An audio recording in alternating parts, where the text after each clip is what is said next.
রাত্রে ঘুমিয়েছি সকালে উঠবো কিনা তার যেমন কোনো ঠিক নেই। শখের পুরুষটা আজকে পাশে আছে, কাল থাকবে কিনা তারও ঠিক নেই। আজকে আমার স্বামী আমাকে অনেক বড় একটা স্বপ্ন পূরণ করে দিল। প্রেগনেন্ট হওয়ার পর থেকে তো বার্গারের পুরো ভক্ত হয়ে গেলাম। সে তো মার্কেটে আসলে অবশ্যই তার একটা টি শার্ট লাগবে, দিকে সে সবার সামনে রোমান্টিক। আসসালামু আলাইকুম আপুরা ভাইয়ারা, আপনারা সবাই কেমন আছেন? আজকে আমরা দুই স্বামী স্ত্রী অনেক বড় একটা স্বপ্ন পূরণের উদ্দেশ্যে ঘর থেকে বের হচ্ছি।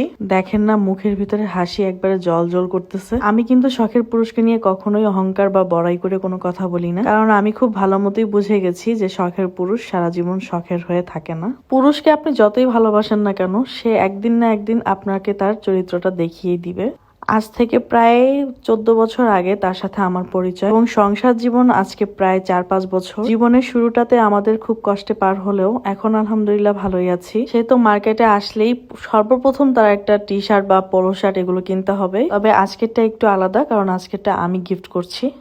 এই টি শার্টটা অনেক বেশি ভালো লেগেছে এবং এটা আমি ওকে পরতে বলেছি। সবচেয়ে বড় কথা, আমার স্বামী সতীনকে যতই ভালোবাসুক না কেন, দিন শেষে আমার স্বামীটা আমারই থাকবে। আমি বিশ্বাস করি সবকিছু একদিন শেষ হয়ে যাবে আর সবকিছুর মাঝে আমি থেকে যাব। হোক, ওকে কিন্তু এই শার্টটা খুব বেশি মানিয়েছে। যেহেতু আমি কিনে দিছি, অবশ্যই মানাবে এবং সুন্দর লাগবে, এটাই স্বাভাবিক। আমি ঘর থেকে বের হলেই আমার ঘরের সংসারের জিনিস কিনতে খুবই ভালো লাগে। কে কি মনে করলো, কে কি বললো, তাতে আমার কিছুই যায় আসে না। পাতিলটা আমি কিনে নিয়েছি, কারণ এরকম পাতিলের ভিতরে বিরিয়ানি রান্না করলে খেতে খুবই ভালো লাগে। এইদিকে আবার আমার শখের বেটাও একটু ভিডিও করতেছে, কারণ হ্যাঁ, ইদানিং আজকাল আমার সাথে ভিডিও করতে খুবই আগ্রহী। সে আসলে ক্যামেরা পার্সন না, তাকে আমি সামনের জন্যই আনতে চাই না, কারণ সে ভিডিওতে সহজে আসতে চায় না, মাঝে মাঝে আসে।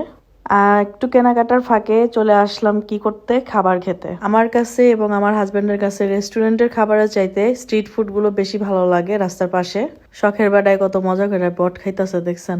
দুইজনই দেখলাম পাশে আবার বার্গার বানাইতেছে, তো বার্গার বিক্রি করতেছে দেখে আমরা আবার এখানে বার্গার অর্ডার করলাম। আমাদের দুই জামাই বউরই বার্গার খুব বেশি পছন্দ। আমরা বাইরে আসলে সবসময় স্ট্রিট বার্গারটা খেয়ে থাকি। বার্গার খাওয়া দেখা আবার আপনাদের জিভে জল আসলে আমার কিছুই করার নাই। বার্গারটা কিন্তু খুবই সস্তা, মাত্র 60 টাকা। এত ভালো লাগছে খেতে, মনে হচ্ছে যে রেস্টুরেন্টের বার্গারও ফেল। যাই হোক গা, আজকে আমরা মার্কেটে খুব জরুরি একটা কাজে আসছি, সংসারের একটা জিনিস কেনার জন্য, আর সেটা হচ্ছে একটা স্মার্ট টিভি। তো আমার যেটা পছন্দ ছিল এই টিভিটা, সেটা টিভিটা হচ্ছে স্মার্ট এবং পাশাপাশি হচ্ছে স্যামসাং ব্র্যান্ড, এবং এটা হচ্ছে 75 ইঞ্চি টিভিটা। আমার রেঞ্জ একটু প্লাস করে ফেলেছে।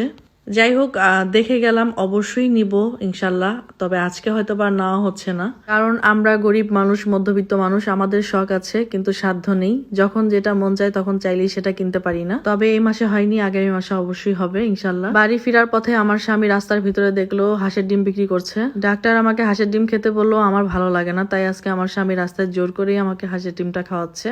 যাই হোক, হাঁসের ডিমটা এতটাও ভালো লাগে নাই আমার কাছে। মার্কেটের ভিতরে কিছু কিছু ক্লিপ নিয়েছিলাম নিজেকে দেখার জন্য আমি কতটা মোটা হয়ে গেছি। আমার স্বাস্থ্য ভালো, তাই প্রেগনেন্সির শুরু থেকেই আমাকে একটু স্বাস্থ্য বেশি দেখা যাচ্ছে। আজকের ভিডিওটি কেমন লাগলো সবাই অবশ্যই জানাবেন। ধন্যবাদ সবাই।